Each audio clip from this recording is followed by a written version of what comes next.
tous, merci d'être au rendez-vous pour cette nouvelle édition sur Monaco Info. Voici les titres qui font l'actualité en principauté. Le club des aéronautes de Monaco présente leur montgolfière écologique à découvrir jusqu'à samedi au Grimaldi Forum. Retour sur la projection de Monaco et la guerre, un documentaire de Frédéric et Jérémy Laurent constitué d'archives sur la Seconde Guerre mondiale. Première exposition de l'année pour le showroom Dedon qui a choisi pour thème le tour du monde. Les lieux accueillent l'artiste belge Geneviève Legrand jusqu'au 28 février. Et puis enfin, c'est notre Focus Info du jour. Nous rendrons visite aux éléphantes Baby et Népal qui coulent des jours heureux au Montagel. Le Grimaldi Forum accueille la maquette de la première montgolfière écologique. Elle va sûrement attiser la curiosité de nombreux d'entre vous. Alors, cette innovation peut-elle bouleverser l'activité? Élément de réponse avec Vanessa Dessy. C'est un pas de géant dans le domaine de la lutte contre le gaspillage énergétique. Depuis plus de 10 ans, la société Ultramagic, premier constructeur européen, en collaboration avec Balloon Concept, développe un tout nouveau ballon écologique de pointe. Nous nous sommes dotés donc d'une montgolfière qui consomme 70% d'énergie en moins par rapport à une montgolfière classique. Le concept est très simple, hein. Ça reprend l'idée de l'isolation thermique comme le double vitrage de votre maison. La montgolfière ressemble à une montgolfière normale, mais par contre c'est une double enveloppe. Entre l'air chaud qui est à l'intérieur et l'air extérieur, il y a une couche d'air de quelques centimètres et qui nous permet de conserver la chaleur, donc de moins utiliser de carburant et donc de se retrouver avec une montgolfière qui peut voler jusqu'à 10 heures. Cette éco-innovation est un élément essentiel des efforts consentis par l'industrie pour parer au changement climatique et parvenir à une croissance verte. Je pense que nous sommes des pionniers d'une nouvelle technique, un peu comme il y a 20 ans quand on parlait de véhicules électriques. Tout le monde nous riait à la figure des gens qui disaient « je veux rouler en voiture électrique ». Et aujourd'hui, je pense que c'est l'avenir de l'aérostation d'utiliser ce type d'enveloppe et de technique. Les aéronautes de Monaco accueillent le public jusqu'à samedi sous la verrière du Grimaldi Forum. Des vols et des bouteilles de champagne écologique seront de plus à gagner à l'occasion d'un tirage au sort. Direction le lycée technique et hôtelier de Monaco où était projeté hier un documentaire inédit sur Monaco et la Seconde Guerre mondiale. Vanessa Dessy vous en dit plus. On en avait peur, vraiment peur, c'est la vérité. Quand on parlait des Allemands et de la police allemande, on avait très peur. Monaco faisait partie de l'Italie, purement, et c'est vraiment dans leur esprit. Il m'est venu les larmes aux yeux à ce moment-là, de voir que Monaco allait être occupé par des étrangers, ça m'a choqué. Il aura fallu près de 4 années pour réunir divers témoignages de personnages forts ayant vécu pendant la Seconde Guerre mondiale en principauté. L'écrivain historien Frédéric Laurent et son fils ont réalisé un documentaire inédit de 90 minutes où une trentaine de monégasques et résidents racontent. C'est vrai qu'il n'y a pas grand-chose sur le passé de la principauté en termes audiovisuels. Et puis c'est un passé en plus qu'on ne soupçonne pas. C'est-à-dire qu'on apprend quand même dans le film, à travers tous ces témoins, que Monaco a véritablement connu la guerre. Alors sur une période finalement assez courte, quand on parle de connaître la guerre, c'est la famine, c'est les bombardements, c'est la résistance. On sait que les dernières semaines avant la libération du dernier mois, les dernières semaines sont très très dures. Et ça, on a du mal à l'imaginer. Donc... Et aujourd'hui, je pense qu'effectivement, la jeune génération monégasque qui, d'une certaine manière, a tout, à une certaine époque, n'avait plus rien. La libération, pour moi, c'est le pain blanc. C'est le premier jour où j'ai vu du pain blanc. Du pain vraiment plus que blanc, la plus grande blancheur qu'on peut imaginer, chez le boulanger de la rue Basse. Toi, tu pars déjà avec un avantage, c'est d'être un enfant du pays, et ça aide quand même, non? Oui. Alors, moi, je suis né ici, ma famille est là depuis 130 ans. Et donc, quand enfant, j'ai vécu ici, donc beaucoup de mes témoins, ce sont des gens que j'ai connus quand j'étais enfant. Dans la ville, on défile beaucoup. Tout le monde est résistant ou l'était, à l'image de ce qui se passe chez le grand voisin français. Mais la joie et le sentiment de délivrance sont légitimes. Dans les rues, la liesse totale, les jeunes filles avec des robes en fleurs qui montaient sur les jeeps, les camions embrassant tous les trucs. Ça a été une période de liesse extraordinaire. Quand vous avez quelqu'un qui certes a 90 ans et qui vous dit quand vous étiez petit, je vous ai eu dans les bras, c'est plus facile après de parler avec. Et il y a je crois que c'est une des qualités, si le film doit avoir une qualité, c'est la qualité des témoins, parce que ces témoins parlent avec énormément de naturel. Les professeurs de la Principauté auront la possibilité de diffuser ce documentaire dans les classes, l'occasion pour les élèves de soulever un questionnement ou d'entraîner un débat. Ça peut leur plaire, découvrir quelque chose.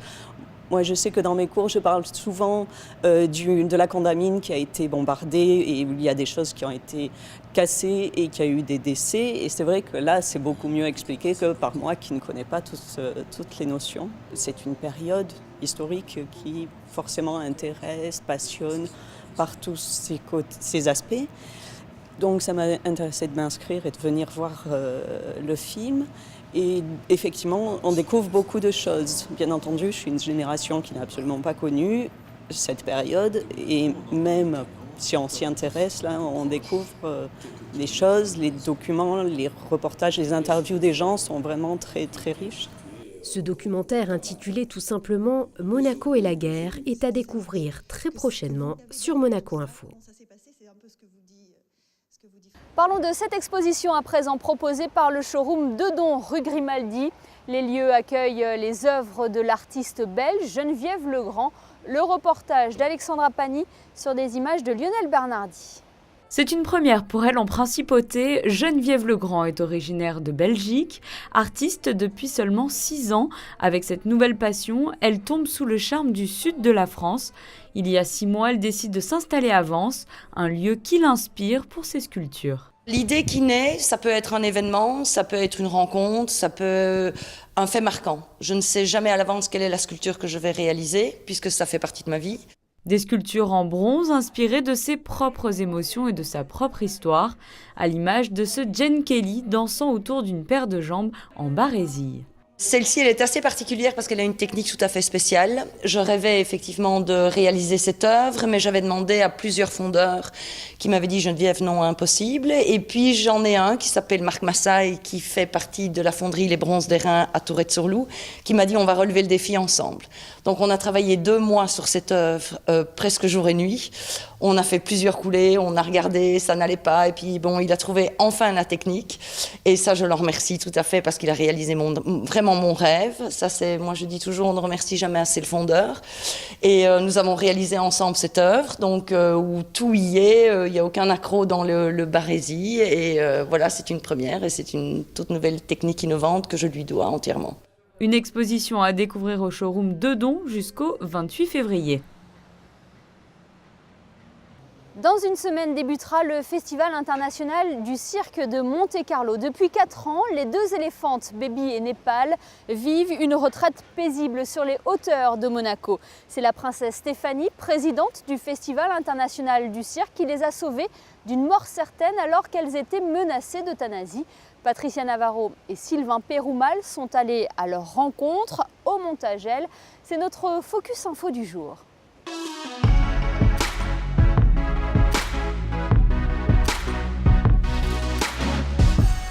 Nous ne sommes pas dans un petit coin de savane africaine. Les 2 éléphantes, reines des lieux, sont ici à la retraite, sur les pentes du Montagel, à quelques kilomètres seulement de la Principauté.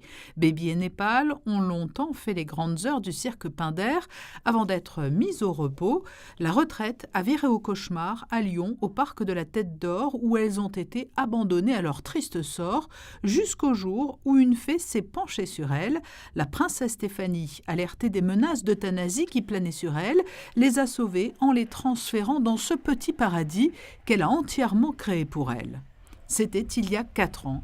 Depuis, Baby et Népal sont bichonnés et la qualité des soins qui leur est prodiguée au quotidien a changé leur vie. Systématiquement, je les couche, déjà pour voir si elles arrivent bien à se coucher au niveau des arthroses, des articulations. Et aussi, c'est beaucoup plus facile de faire un contrôle total de l'éléphant, voir si elles ont des plaies ou s'il y a quelque chose qui ne va pas, les oreilles ou quoi. C'est plus facile que de les avoir debout et de devoir prendre une échelle ou quoi. Donc c'est tout un conditionnement. Et aussi, le fait de les coucher, si elles ont le transit un peu lent ou bloqué, ça permet de tout remettre en branle parce qu'il y a des kilomètres d'intestin là-dedans. Donc voilà, après pour les coucher, c'est aussi pour pouvoir les brosser, pour enlever toutes les saletés de la nuit.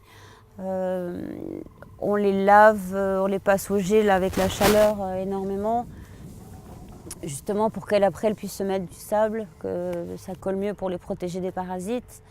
Voilà, après, mais tout ça, ça prend du temps pour les conditionner parce que justement, où elles étaient avant, elles n'avaient pas ça. Donc c'est de les habituer, de les mettre en confiance, qu'on ne va pas leur faire de mal et que ça va bien. Et justement, c'est en prévention de ne pas avoir les soigner où là, ça peut être traumatisant avec des injections ou des choses plus difficiles, quoi.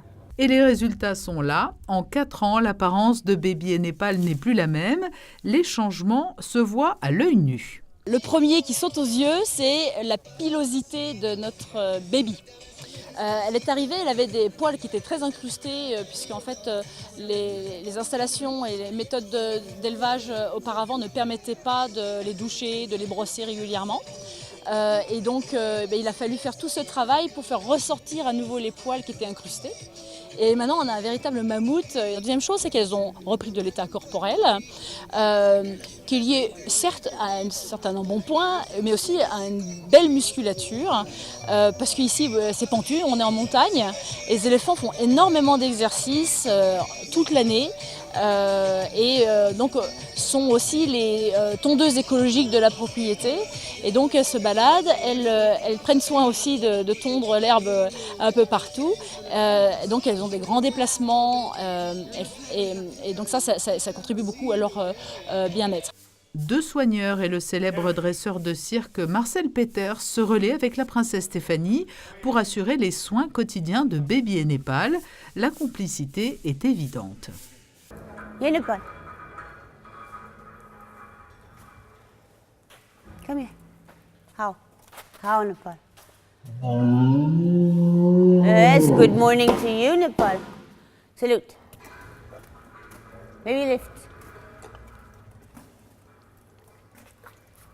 Girl. Vous savez, la passion y est pour beaucoup. Quand on est vraiment passionné, quand on aime les animaux et qu'on fait tout avec son cœur, on a forcément du résultat. Et je veux vous dire, ce qui est important, c'est que la principauté de Monaco, Monseigneur, mais également la princesse, ont compris l'évolution qui était en train de se faire par rapport aux animaux, par rapport au cirque. Le cirque doit conserver ses animaux, mais en effet, les choses évoluent. Et il faut tenir compte de cette évolution. Et je dirais la princesse est quelqu'un qui a su observer et puis surtout mettre en application des choses essentielles qui permettront au cirque traditionnel de continuer.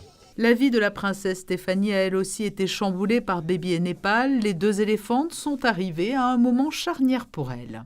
C'est arrivé vraiment au bon moment dans ma vie où mes enfants ont grandi, ils ont pris leur envol. Et voilà, mon rôle de maman n'était plus aussi important, je dirais, au niveau logistique, au niveau de temps dans une journée. Donc c'est vrai que Baby et Népal sont arrivés à un moment dans ma vie où voilà, on avait besoin l'une de l'autre pour un certain équilibre. Et je pense que c'est pour ça aussi que ça a fonctionné. Et c'est vrai que, en plus, c'est dans mon caractère, j'ai pris la responsabilité de ces éléphantes. Et je fais les choses jusqu'au bout. Donc, je n'allais pas juste les prendre, les mettre ici, les laisser à quelqu'un d'autre. C'est quelque chose... J'ai toujours une fascination, une adoration pour les éléphants. Et c'est en même temps réaliser un rêve d'enfant que de vivre avec des éléphants. Il n'y a rien de plus beau. Peu après notre tournage, le passage de la tempête Eleanor a eu de lourdes conséquences sur les installations qui accueillent Baby et Népal. Le toit en toile qui abrite leur grand espace de vie extérieur a été arraché. L'association Baby et Népal, qui se charge de trouver les moyens d'assurer le quotidien des 2 éléphantes, lance un appel aux dons pour changer la structure.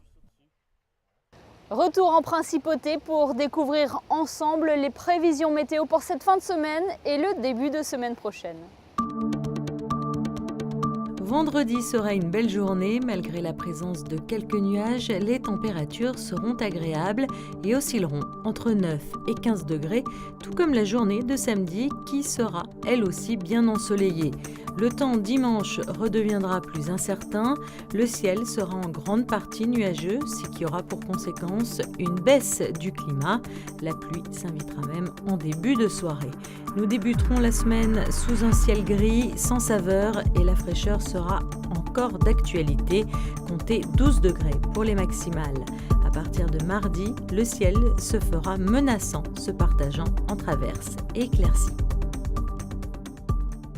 Ce journal est à présent terminé. Merci de nous avoir suivis. N'oubliez pas notre site internet le www.monacoinfo.com pour voir ou revoir tous nos reportages. À très bientôt.